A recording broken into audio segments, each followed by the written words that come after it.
Hello friends, मैं हूं Nidhi and welcome back to my channel. आज के इस वीडियो में हम new tax slab and old tax slab दोनों ही देखेंगे और देखेंगे कि कौन सा हमारे लिए बेटर होगा and which is better. So let start the video. Income tax slab and rates financial year 2020-21, जिसका असेसमेंट ईयर हो गया 2021-22। The Finance Minister introduced new tax regime in Union Budget 2020, wherein there is an option for individual and HUF Hindu undivided family to pay taxes at lower rates without claiming deduction under various sections. The following income tax slab rates are notified in new tax regime versus old tax regime. Finance minister ने introduce किया new tax regime को budget 2020 में, जहाँ पे individual और HUF के पास option होगा lower rate को चूज़ करने का without claiming deduction under various section. अब हम देखेंगे न्यू टैक्स स्लैब और ओल्ड टैक्स स्लैब हमारा क्या है और उसका रेट क्या है।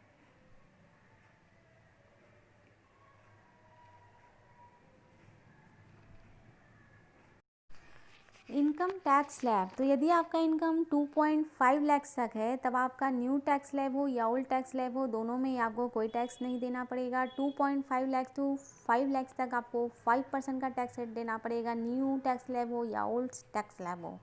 और इसके बाद जो भी आपका टैक्स बनेगा उसमें रिबेट मिल जाएगा अंडर सेक्शन 87A में, दोनों में ही, या न्यू हो या फिर ओल्ड टैक्स स्लैब हो, दोनों में ही आपको रिबेट मिल जाता है अंडर सेक्शन 87A का, यदि आपका टैक्सेबल इनकम 5 लाख है।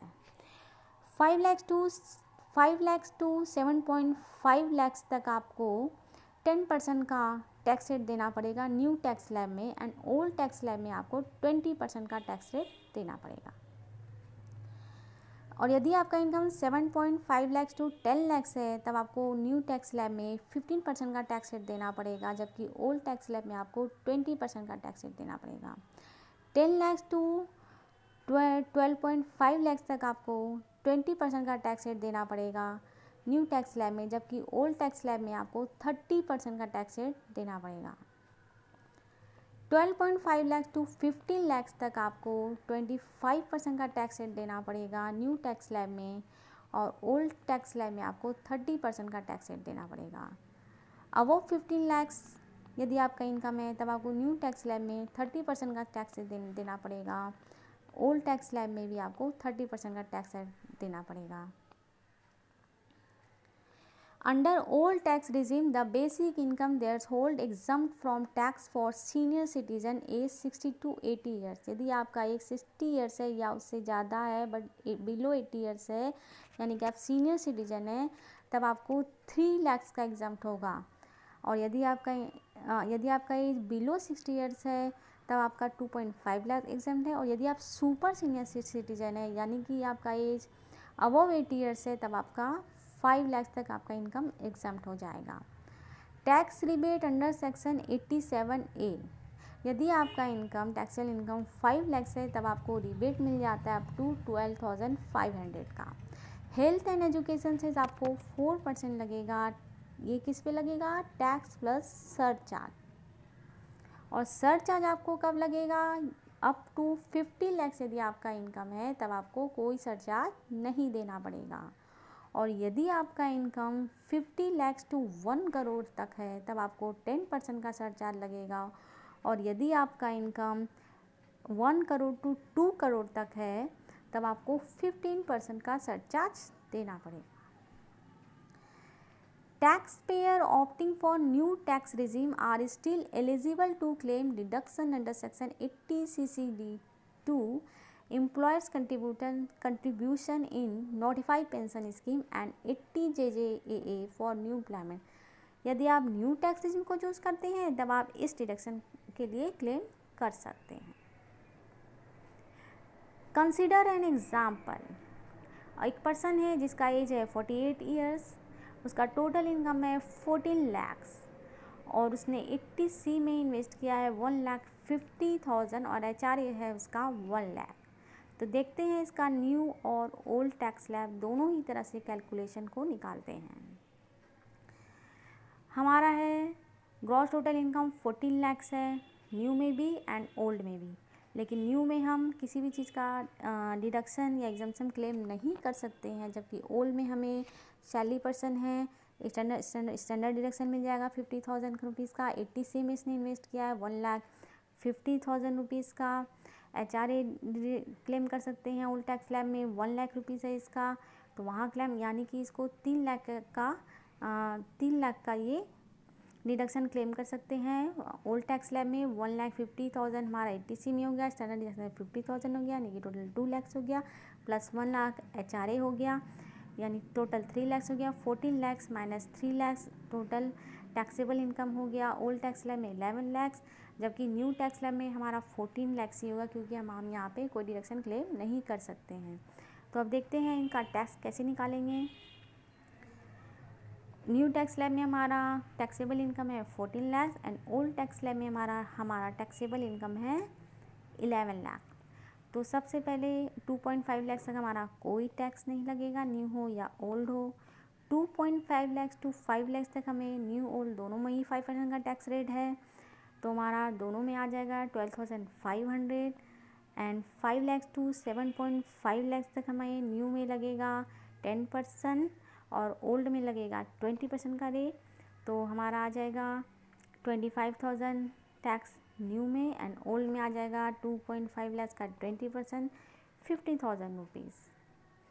7.5 लाख टू 10 लाख तक हमें न्यू में लगेगा 15% एंड ओल्ड में लगेगा 20% का रेट, तो 2.5 लाख का 15% न्यू टैक्स स्लैब में हो जाएगा 37,500 एंड 2.5 लाख का 20% हो जाएगा ओल्ड टैक्स स्लैब में 50,000। अब 10 लाख टू 12.5 लाख न्यू में लगेगा 20% एंड ओल्ड में लगेगा 30%। तो अब यहाँ पे देखते हैं 2.5 लाख का 20% न्यू में आ जाएगा 50,000, जबकि ओल्ड में हमारा टोटल इनकम था 11 लाख। ओके, यहाँ पे 10,000 से एक्सीड हुआ 1 लाख, 1 लाख पे हमें लगेगा, ओल्ड में हमारा टोटल इनकम था 11 लाख, 11 लाख माइनस 10 लाख 1 लाख बचा, 1 लाख का 30% निकालेंगे तो हमारा बचेगा टैक्स आएगा 30,000। ओके, अब यहाँ पे 12.5 लाख टू 15 लाख तक हमें लगेगा न्यू में 25%, जबकि ओल्ड में लगेगा 30%। तो न्यू में हमारा, ओल्ड में हमारा आगे कुछ नहीं है एंड न्यू में हमारा लगेगा 12, आगे हमारा न्यू में हमारा टोटल इनकम था 14 लाख, 14 लाख माइनस 12.5 लाख 1.5 लाख बचा, तो 1.5 लाख का 25% निकालेंगे तो 37,500 आ जाएगा। अब हम यहाँ पे टोटल हमारा देखेंगे कि टोटल हमें कितना टैक्स हो गया। फर्स्ट है हमारा न्यू टैक्स स्लैब में 12,500, 25,000, टोटल हुआ 37,500 प्लस 37,500 75,000 प्लस 50,000 1,25,000 प्लस 37,500, टोटल हमारा आ गया न्यू में 1,62,500, और जबकि ओल्ड में भी हम इसी तरीक़ा से ऐड कर लेंगे तो हमारा ओल्ड में टोटल आ जाएगा 1,42,500। अब इसमें सरचार्ज नहीं लगेगा क्योंकि दोनों में हमारा इनकम जो है 50 लाख से कम है, तो यहाँ पे सरचार्ज हमें नहीं देना पड़ेगा।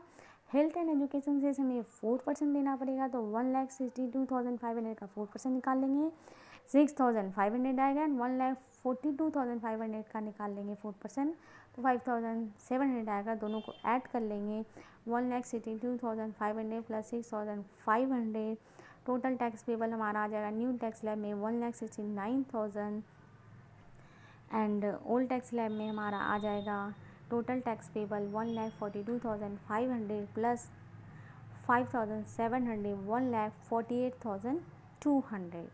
तो हम यहाँ देख सकते हैं कि हमारा न्यू टैक्स स्लैब में हमारा टैक्स बन रहा है 1,69,000, जबकि ओल्ड में हमारा टैक्स है 1,48,200। तो यहाँ पे डिफरेंस आ जाएगा 20,800 का, यानी कि यदि हम ओल्ड टैक्स स्लैब को यदि हम चूज़ करते हैं तो हम सेव कर सकते हैं 20,800 रुपीज़ का, जबकि हमें न्यू टैक्स स्लैब में ज़्यादा टैक्स देना पड़ रहा है क्योंकि हमें यहाँ पे कोई डिडक्शन नहीं मिला है न्यू टैक्स स्लैब में। जबकि ओल्ड टैक्स स्लैब यदि हम चूज़ करते हैं तो हम यहाँ पे हमने क्लेम किया 1 लाख का, ATC में हमने क्लेम किया 1.5 लाख का। स्टैंडर्ड डिडक्शन 46% है, तो स्टैंडर्ड डिडक्शन हो गया 50,000 हो गया। तो यहाँ पे हम 3 लाख तक का हमें डिडक्शन मिल गया, इसलिए हमारा टैक्स हो गया 1,48,200। तो हम यहाँ पे ओल्ड टैक्स स्लैब को चूज़ करेंगे। हमारे लिए यहाँ पे ओल्ड टैक्स स्लैब बेटर होगा, क्योंकि हम यहाँ पे 20,800 का सेव कर सकते हैं। नेक्स्ट एग्जाम्पल हम देखते हैं। हमारा यहाँ पे एनुअल सैलरी है 20 लाख्स। तो new tax slab and old tax slab दोनों में हम कैलकुलेशन देखेंगे, ठीक है। तो न्यू टैक्स स्लैब में हमारा जो इनकम है वही हमारा GTI बन जाएगा, ग्रॉस टोटल इनकम सेम आ जाएगा। लेकिन ओल्ड टैक्स स्लैब में हम स्टैंडर्ड डिडक्शन मिल जाएगा 50,000 का। ATC में यदि हमने इन्वेस्ट किया है तो वहाँ पे हम 1.5 लाख का डिडक्शन ले सकते हैं। टोटल यहाँ पे हो गया 2 लाख्स। और यदि आपका HRA है तो वहाँ पे हमने HRA में क्लेम किया है 1,50,000 का। यदि आपने हेल्थ इंश्योरेंस कराया है तो 25,000 का। यदि आप सीनियर सिटीजन है तो आप 50,000 रुपीज़ का क्लेम कर सकते हैं। और यदि आपका एज बिलो 60 ईयर्स है तो आप 25,000 का क्लेम कर सकते हैं। तो हमने यहाँ पे हेल्थ इंश्योरेंस हमारा 25,000 रुपीज़ हो गया। तो ओल्ड टैक्स स्लैब में हमें टोटल डिडक्शन मिल गया 3,75,000 का, जबकि न्यू में हमें कोई डिडक्शन नहीं मिला है। तो हमारा नेट टैक्सेबल इनकम यहाँ पे 20 लाख ही हो जाएगा न्यू टैक्स स्लैब में। ओल्ड टैक्स स्लैब में 20 लाख माइनस 3,75,000 हमारा आ जाएगा 16,25,000। अब हम निकाल लेंगे टोटल टैक्स अमाउंट। तो अबव 15 लाख तक हमारा टैक्स निकल जाएगा न्यू टैक्स स्लैब में 1,87,500। फिर 15 लाख 20 लाख माइनस 15 लाख 5 लाख जो बचेगा उस पर हम निकाल लेंगे 30%। तो हमारा आ जाएगा 1,50,000। 1,50,000 प्लस 1,87,500 हमारा आ जाएगा 3,37,500। तो न्यू में हमारा टैक्स हो गया 3,37,500, जबकि ओल्ड में हमारा है टोटल टैक्सेबल इनकम 16,25,000। तो यहाँ पे हमारा हो गया अबव 15 लाख तक हमारा हो गया 2,62,500। फिर बैलेंस हो गया 16,25,000 माइनस 15 लाख 1,25,000 का 30% निकालेंगे तो आ जाएगा 37,500 प्लस 2,62,500 टोटल आ जाएगा 3 लाख। अब यहाँ पे हमें सरचार्ज नहीं देना पड़ेगा क्योंकि हमारा इनकम 50 लाख से कम था। अब इसमें आ जाएगा हेल्थ एंड एजुकेशन से 4%। तो 3,37,500 का 4% आ जाएगा 13,500 एंड 3 लाख का 4% आ जाएगा 12,000। तो टोटल टैक्स पेबल अमाउंट हमारा हो जाएगा 3,37,500 plus 13,500 3,51,000 and old tax slab में 3 लाख प्लस 12,000 हमारा आ जाएगा 3,12,000। तो यहाँ पे हम देख रहे हैं हमें न्यू टैक्स स्लैब में 3,51,000 का हमारा टैक्स अमाउंट है, जबकि ओल्ड टैक्स स्लैब में हमारा 3,12,000 है। In this case the old tax slab works better. आप देख सकते हैं कि ओल्ड टैक्स स्लैब में हमें 3,12,000 रुपीज़ का टैक्स पेमेंट करना पड़ रहा है। तो यहाँ पे आप कितना का सेव कर सकते हैं 3,51,000 माइनस 3,12,000। तो यहाँ पे आप 3,39,000 रुपीज़ का यहाँ पे आप सेव कर सकते हैं। तो आज के इस वीडियो में हमने देखा कि न्यू टैक्स स्लैब देखा, ओल्ड टैक्स स्लैब हमने देखा, दोनों के रेट से हमने कैलकुलेशन किया। तो हमने देखा कि हमारे लिए ओल्ड टैक्स स्लैब बेटर हुआ यहाँ पे। लेकिन यदि आपका कोई डिडक्शन एग्जम्पशन नहीं है तब आपके लिए ओल्ड टैक्स स्लैब बेटर नहीं होगा। इसीलिए आपके लिए आप न्यू इनकम टैक्स स्लैब और ओल्ड टैक्स स्लैब दोनों से ही आप अपना टैक्स कैलकुलेट करें और फिर देखें कि आपके लिए कौन सा टैक्स स्लैब बेटर होगा, फिर आप चूज़ करें। सो आई होप आपको ये वीडियो पसंद आया होगा। अगर आपको ये वीडियो पसंद आया तो हमारे वीडियो को लाइक कीजिए, अपने दोस्तों के साथ शेयर कीजिए और यदि आपके मन में कोई क्वेरी है तो आप हमें कमेंट बॉक्स से कमेंट करके पूछ सकते हैं। तो फिर मिलते हैं हमारे नेक्स्ट वीडियो में। Thanks for watching.